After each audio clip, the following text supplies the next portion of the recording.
It isn't just the East Coast getting in on the king tides this week. The West Coast is also feeling their impacts. We're actually joined by Rhiannon Bezore with the Oregon Coastal Management Program to learn more about how the tides impact the coast. First off, thank you so much for joining us. This is such an interesting topic because we normally associate the king tides out east, but the West Coast actually gets the king tides as well. Can you kind of tell us the difference between the West Coast compared to the East Coast?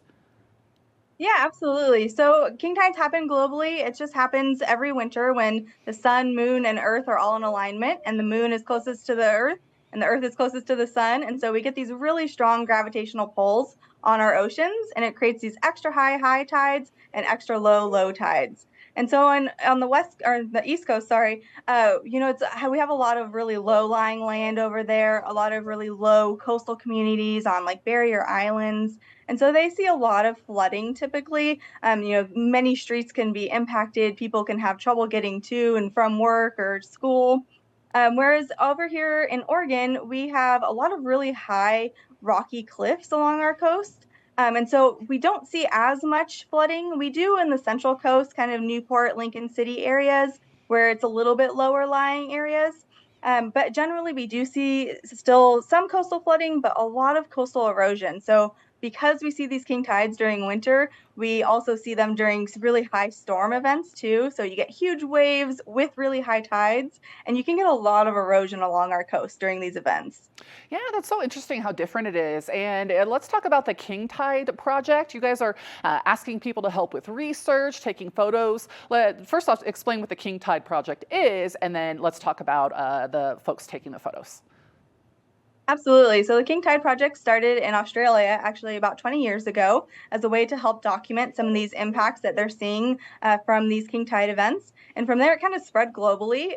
We have been doing the Oregon King Tides Project for about 15 years now.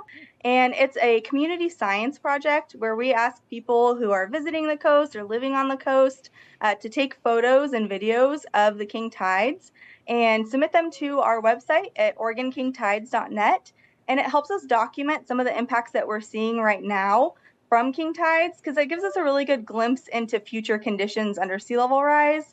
And we always like to make sure that everybody is really safe when viewing king tides. These are really dangerous events. We have sneaker waves, really high wave events. Water moves incredibly fast here, and our Oregon coast is really dynamic. And so we want to make sure that people are aware that if you are viewing these king tides, you should never turn your back on the water. You should stay a safe distance from the waves, and make sure you're not climbing on any rocks or logs, and really put your safety before anything else when viewing these king tides.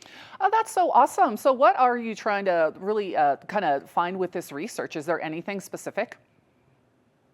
Yeah, so we are looking for areas that are already impacted by flooding and erosion and some Hmm. of these other impacts, because we do share our results in these photos with coastal planners, with researchers, and with other state agencies. And so that we can help kind of identify problem areas and help mitigate with some projects or some, extra attention to those areas so that we don't get as impacted by with sea level rise and climate change in the future by, what we're seeing right now.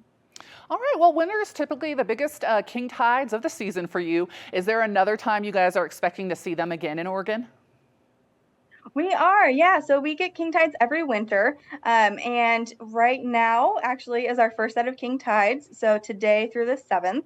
And then our next round will be December 4th to the 6th. And then we'll have a final round on January 1st to the 4th. So if you're not able to make it to the coast this week, you still have two more opportunities to get out there and see the high tides. All right, perfect. And just a question: we were talking a little bit earlier, and you're like, it's raining out there. Is that current atmospheric river that we're dealing with? Is that going to infect, or excuse me, impact the king tide event in any way? Yeah, so it's kind of a compounding factor. So we already have these really high tides that we're seeing, and then with the atmospheric river, it's bringing in a lot of rain and precipitation and raising those water levels already with the extra, warmth in the water. And so when we have storms and king tides, you can see a lot more impacts from wave erosion. You'll see even more coastal flooding because the storm surge will, come up on land. And then if you're having also precipitation on land and high tides, you can have flooding from both the land and the water. And so it kind of all compounds together. Yeah, that makes perfect sense. Is there anything else people should know? I'll just say that if you're more interested in king tides in general, and especially Oregon King Tides Project, you're welcome to visit our website at OregonKingTides.net. And we also will be hosting a webinar with Oregon Shores and Oregon Surfrider on December 1st at 6 p.m. It's a free event. You are welcome to register at oregon.surfrider.org. And you can learn a little bit more about the project and how to safely view the king tides. Rhiannon, excuse me. Thank you so much for joining us. That was very, very just information. I'm learning something new every day. Thank you.